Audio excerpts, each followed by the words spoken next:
from The Drinker. Fantastic Four, The Curse of Fant4stic. Yeah, to be honest, I'm not really looking forward to Fantastic Four. I know this is their Hail Mary movie of the year. I'm not really looking forward to it. But we'll see. I could be wrong. Like Thunderbolts, I thought it was going to be absolute shit, and it was just middle shit, right? Just middle shit. You want to donate? I'm not sure how that works. But yeah, here we go. Isn't it funny how history just keeps repeating itself? Here Go on, we Nerd are Slap. in the year of Have a good our night, man. Lord 2025 with a new Fantastic Four movie on the way from a troubled studio already blighted by rumors of a difficult production and desperate last-minute reshoots. Yes, we were just talking about this. They were reshooting literally couple months before the movie is gonna come out. You are doing reshoots right now. Are you serious? That's crazy, bro. Shoots to try to salvage Link the movie. after the video. And for some reason, it brought back memories of another Fantastic Four movie from 10 years ago. A movie with such a nightmarish I did not watch this one. And such disastrously bad reception that it basically killed the studio's involvement with the franchise and the director's entire career. I'm talking, of course, about Fant4stic. Did any of you guys watch this movie? Like, I have never seen this movie. I heard, okay, it could be the minor racism in me, but I'm like, why is there a fucking giant rock dude in this movie? Why is there a giant rock dude? Okay, to be honest with you, I was not a fan of Black Johnny Storm. All right, I'm not sure how they actually got that shit. Maybe he's a stepbrother or some shit like that, and they have sex because like Sue Storm got fucking caught in the fucking dryer or some shit like that. I'm not sure. But the thing is, I didn't even bother to give this movie a chance. Hell no. Oh my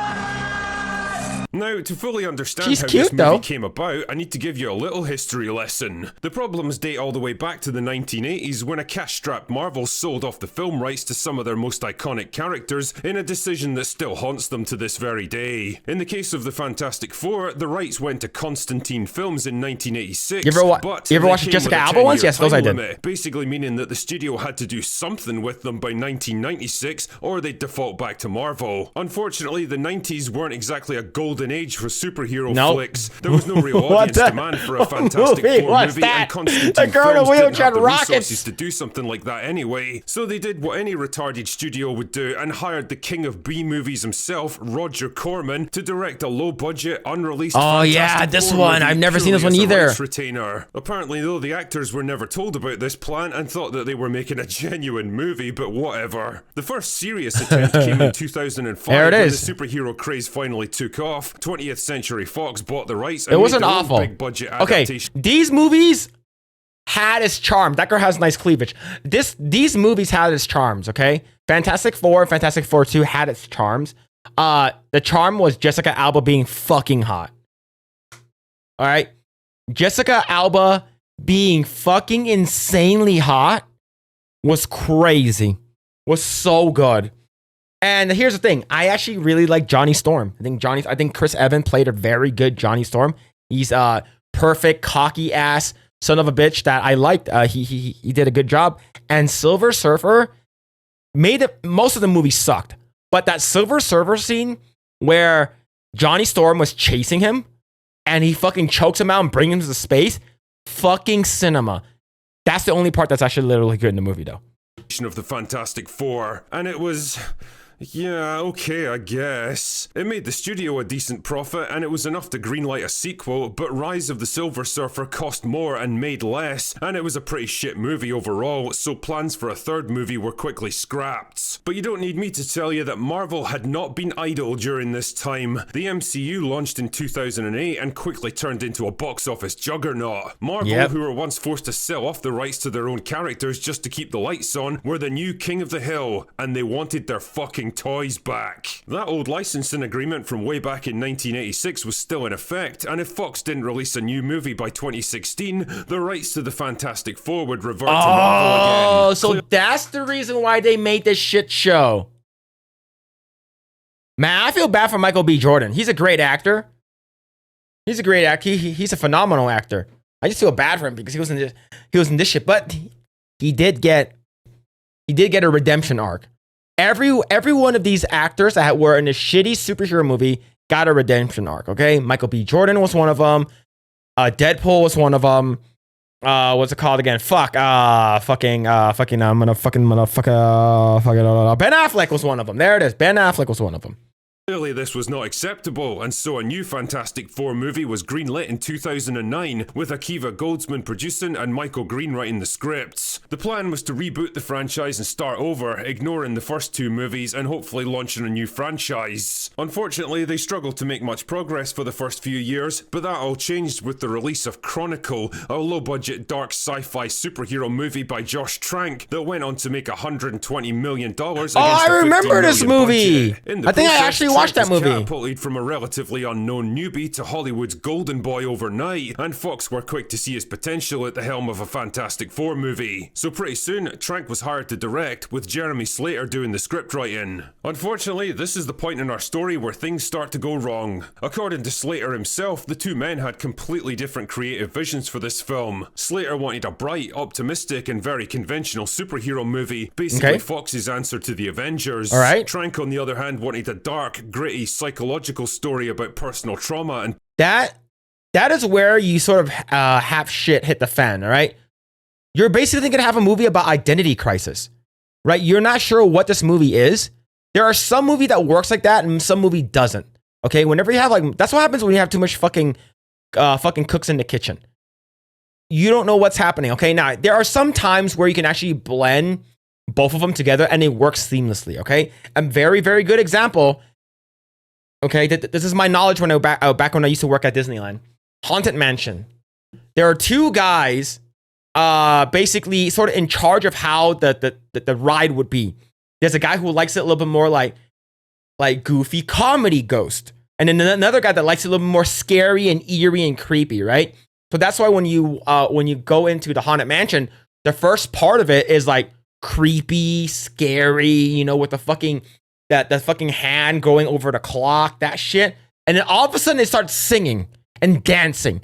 So that works because it's fucking Disney. But you're talking about a movie right now. You're talking about a movie that this is the movie that needs to make you $100 million fucking dollars, okay? And then you get pieces of shit like these idiots that don't know what the fuck they're doing. Oh, hey, we gotta make a movie or Marvel's gonna get back their IP. Just give Marvel back their IP. We would have gotten Fantastic Four already. But Disney already made a Fantastic Four movie, okay? And that's called Incredibles, the first one. Body horror, you know, kind of like Chronicle. Slater also claimed that Trank had no interest in the that new Fantastic Doctor Four Doom or looks superhero fucking movies ass in general, too, man. rejected most In of this his one, ideas, oh my, rewrote what the script fuck is that? What the fuck is that shit? That's himself awful. And left him out of discussions with the studio. The two men were at loggerheads right from the start, and eventually all became too much for Slater, who left the project after about 6 months. With time running out, Simon Kinberg was brought in to try to salvage something from Slater's notes. What they ended up with was a Frankenstein's monster of a script stitched together from different ideas that still didn't have a finished third act, but fuck it, there was no choice but to press ahead and hope they could figure something out later. My friend worked on this movie too. My friend did storyboard for this movie. That's you know what's funny? The storyboards and the key colors and the fucking illustrations that he did is not in his portfolio. Oh shit, this movie was shit. Casting also became a big point of contention. Allegedly, Trank wanted Alison Williams for the role of Sue Storm, but Fox overruled him and cast Kate Mara instead. A decision that would come back to haunt all of them once shooting began. He did get his own way with Miles Teller and Michael B. Jordan though, even if it meant rewriting the script to make him Sue's adopted brother instead of her actual brother because, well, you know. Anyway, shooting finally got underway in May 2014, and by all accounts, the problems began almost immediately. According to this article from The Hollywood Reporter, Trank began micromanaging his actors to the point of obsession. During takes, he would be telling cast members when to blink and when to breathe, one person says. He kept pushing them to make the performances flat. Imagine if there was an Asian guy on set. Let's say they have a Chinese human touch. And Trank would be like, hey, Chinatown, Open your eyes wider. I'm like, I'm trying, bro. I'm trying. He's like, hey, you, open wider. And I'm like, I'm trying. Oh, shit. Fuck. As possible. One particular target for him was apparently Kate Mara. According to an interview she did with The Independent in 2020, she described the experience as horrendous, that she felt she was singled out because she was the only woman on an all-male set, and that's claimed retarded. that she was reduced to tears on multiple occasions. One popular theory is that Trank was still pissed about having his casting choice for the character overruled by the studio and deliberately set out to sabotage Mara's performance. Trank, on the other hand, said that these claims were either blatant mistruths or extreme exaggerations to the point of satire. Stop breathing so much. But it seems like Kate wasn't the only one Stop having blinking. issues with him. Why do you need oxygen? Increasingly frustrated with Trank's directing style and clashed with him on several occasions. So you mean Trank should direct the next Shang-Chi? That'd be funny, actually. That'd be really funny. At one point, things apparently even got physical between the two men. Again, Trank offered a different explanation and claimed that Teller was arrogant and full of himself. An interview with Polygon says the actor took a "I'm a movie star now" approach to acting, which involved questioning even the most low-impact performance requests. Either way, there's no denying that the atmosphere on set was getting increasingly toxic as the shoot dragged on, and according to reports from multiple sources, Trank began to isolate himself from the rest of the cast and crew. He holed up in a tent and cut himself off from everybody, says one high-level source. He built a black tent around his monitor. He was extremely withdrawn. Between setups, he would go to his trailer and he wouldn't interact with anybody. Trank later claimed that it was just a traditional video village setup because sometimes you can't actually be out standing next to the camera because the camera's on a fucking dolly. Needless to say, Fox were getting pretty nervous about all of this, but they were also reluctant to intervene for two reasons. One, the movie was halfway through production and it would be tough to find anyone willing to take over, and two, they already had a reputation for micromanaging big film projects at the time and they didn't want to make things even worse. So they waited until the first rough cut was ready. And wow, why would you wait that fucking long? Yeah, this was literally production nightmare. Yeah, so basically toxic environment. Yeah, and fucking toxic like director. Holy shit, man. Like, hey, I didn't get the shit I want, so I'm gonna fucking ruin someone else's like opportunity. It's like you already have a black what's it called again?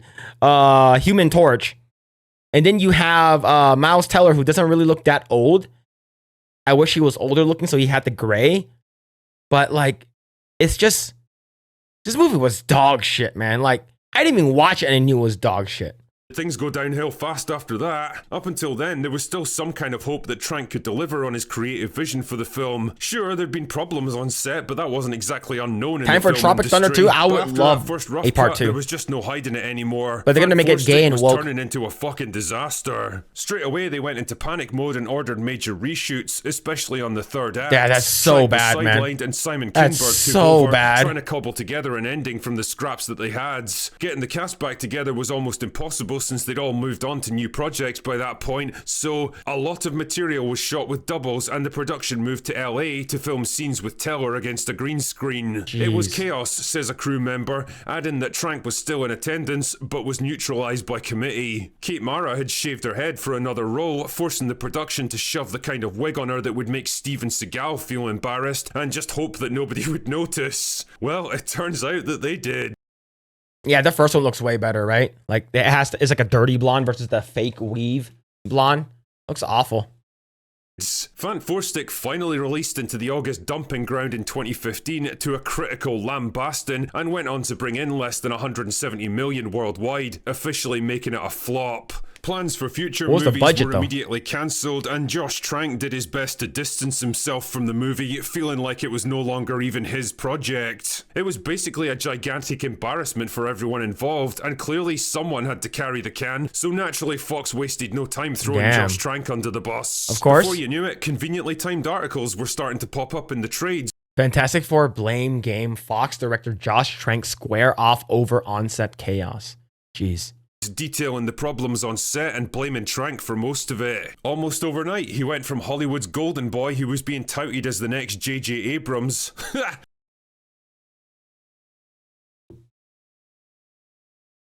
And we all know what happened with J.J. Abrams. man, it's 2016, right? So we all know, like, oh, Star Wars during this time. Remember when that was considered a compliment? To a virtual pariah in the industry that nobody wanted to work with. In fact, in the decades since this movie came out, he's only released one film. But was it really all his fault, or was he just a misunderstood scapegoat to hide a much bigger problem? Well, I think in retrospect, he was definitely the wrong choice for the project, Definitely and his creative vision didn't really mesh with the tone of the Fantastic Four. He was also an inexperienced director thrown into a project 10 times bigger than anything he'd worked on before, and expected to just magically make it happen. And to be fair, there's been some defense of him in recent years. According to one crew member who worked on the movie, the film was ill-conceived, made for the wrong reasons, and there was no vision behind the property. Look, if you're a good director, you can take something that's shitty at least and make it like malleable. Like you can make it something that it's okay. You know, I'm gonna make something like a shitty ass movie. You know, it's a shitty ass movie. You know what? We're just gonna have fun. We're just gonna make fun. We're gonna have fun. But the thing is that you're talking about Marvel here, so I'm not sure how much they will allow that, because Marvel will have a lot to say too, right? But during this time, like, it's like Fox Marvel versus like Marvel proper. But yeah, laugh my ass off. Next J.J. Abrams. What's the next Elizabeth Holmes? Oh shit, man. What you will about Marvel, but they have a vision. Are you serious? Oh, how times have changed. Yep. Another but this is back in 2016. To me, it was a classic 2015, indictment of the entire system. Give Josh Trank a 20 million movie, groom him, but they don't make those movies anymore. Nobody should escape scrutiny on this one. Everyone should take a good look in the mirror, myself included. Even I probably did the movie for the wrong reasons. But hey, I'm sure everyone learned their lessons when it came to Fantastic Four movies. I mean, it's not as if a disaster like this could ever happen again. Right? Man. Anyway, that's all I've got for today. Go away now. Man. See, I had no idea that was happening for Fantastic Four. That's a shitty one. Fantastic Four dicks, right? But yeah, that's pretty fucking awful, bro.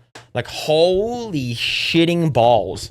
But yeah, man, that's really awful, and I'm glad, man. That's a good video. Another good video by the drinker. There it is. There's the link right over there. Give it a like. Go and share that shit everywhere. But if you guys don't know, they are reshooting some stuff. They are reshooting some stuff for what's it called again? I guess you would say Fantastic Four. And I found the footage. So Marvel is actually currently reshooting some Fantastic Four stuff, is because they had some early, I guess you would say early screenings, and a lot of people didn't like it. They didn't like the ending. So they reshot it. And this is what we got.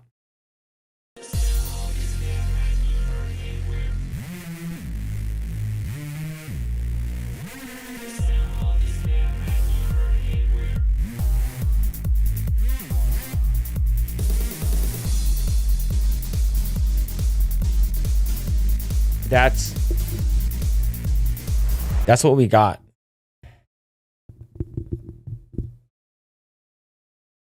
So yeah. So this is gonna be in the movie. I guarantee this little glow stick thing that he's holding was probably in some dude's ass. And he's like, I'm gonna lick this. Like,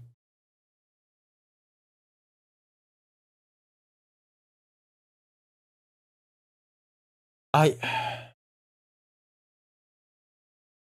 know I'm joking, but this is Disney's golden boy. This is Disney's golden boy, golden shower, golden shit, all right? He's in Marvel, he's in Star Wars, and he's in everything. Oh my god, bro. I'm just so tired of seeing this guy. And I think that I don't think that the movie is going to do that well. I think the movie is probably going to hit maybe 650. Now, here's the thing. I could be wrong. Fantastic Four, the new Dicks that's coming out in a couple of months, could be really good. I could be wrong, but I don't think so. I think this movie is not going to be as good as people say it's going to be. But only time can tell. Was it in your ass?